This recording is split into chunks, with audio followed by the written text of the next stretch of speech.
Welcome to மது சமையல். இன்னைக்கு நம்ம பாலக் சப்பாத்தி பார்க்கலாம். எப்போவுமே நார்மலாக சாதா சப்பாத்தி செய்கிறதுக்கு நீங்கள் இந்த மாதிரி டிஃப்ரெண்ட்டாக க்ரீன் கலர் சப்பாத்தி இந்த மாதிரி செஞ்சு கொடுத்தீங்கன்னா கண்டிப்பாக குழந்தைங்க சாப்பிடுவாங்க. ரொம்ப ஹெல்த்தியும் கூட. சரி, இன்க்ரீடியன்ஸ் பார்ப்போம்.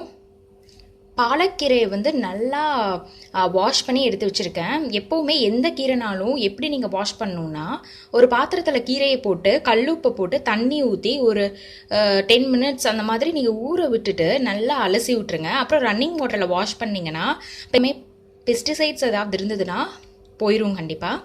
ஓகே, அந்த மாதிரி நான் வாஷ் பண்ணி குட்டி குட்டியாக வந்து சாப் பண்ணி வச்சுருக்கேன். அதுக்கப்புறம் கோதுமை மாவு எடுத்துருக்கேன், தேவையான அளவு சால்ட், 1 டீஸ்பூன் ஜீரா, ஒரே ஒரு பச்சை மிளகா. இப்போ எப்படி செய்யலான்னு பார்ப்போம். பேன் காஞ்சிருச்சு. இப்போ நான் கொஞ்சமாக ஆயில் ஊற்ற போகிறேன். எண்ணெய் காஞ்சிருச்சு. இப்போ நான் இதில் சீரகமும் பச்சை மிளகாவும் சேர்க்குறேன்.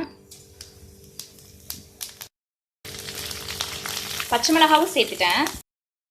இப்போ பாலக்கீரையை வந்து நான் சேர்த்துருக்கேன். இதை வந்து நம்ம வதக்கலாம். தண்ணி இதுக்கு விட வேண்டியதில்லை. இதிலே தண்ணி இருக்கனால இதிலே வெந்துடும். கீரை நல்லா வெந்துருச்சு. ஜஸ்ட்டு 1 மினிட் தான் வச்சுருந்தேன். இப்போ நல்லா பார்த்தீங்கன்னா நல்லா சுருங்கியிருக்கு. அவ்வளோதான். இப்போ நம்ம இதை வந்து ஆஃப் பண்ணிவிட்டு ஆற விடலாம். ஆறுனதுக்கப்புறம் மிக்சியில் போட்டு பேஸ்ட் பண்ணணும். இப்போ கீரை வதக்கினது வந்து நல்லா ஆறிடுச்சு. நான் மிக்சியில் போட்டிருக்கேன். இதுக்கு வந்து நம்ம எந்த தண்ணியும் ஊற்ற வேண்டியதில்லை. இதில் இருக்கிற தண்ணியே போதும். இதிலேயே நல்லா நம்ம ஸ்மூத் பேஸ்ட் பண்ணிடலாம். இப்போ இந்த கோதுமை மாவுக்கு தேவையான சால்ட் ஆட் பண்ணிடலாம். உப்பையெல்லாம் நல்லா மிக்ஸ் பண்ணிட்டேன். இப்போ நம்ம பாலக்கீரை பேஸ்ட் ஆட் பண்ணலாம். பாலக்கீரை பேஸ்ட் ஆட் பண்ணியாச்சு. நம்ம இப்போவே தண்ணி ஊற்ற வேணாம். ஃபஸ்ட்டு இதை நல்லா மிக்ஸ் பண்ணிவிட்டு அதுக்கப்புறம் எவ்வளோ தண்ணி வேணுமோ தண்ணி ஊற்றி சப்பாத்தி மாவு பதத்தில் நம்ம பிசையலாம்.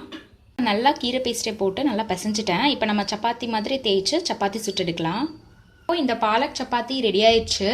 இதுக்கு நான் சன்னா மசாலா சர்வ் பண்ணியிருக்கேன். சன்னா மசாலாவோட லிங்க் வந்து டிஸ்கிரிப்ஷனில் நான் கொடுத்துருக்கேன், செக் பண்ணிக்கோங்க. இதை ட்ரை பண்ணி பார்த்துட்டு எப்படி இருக்குன்னு கமெண்ட் சொல்லுங்கள். சேனலை சப்ஸ்கிரைப் பண்ணுங்கள். தேங்க்யூ.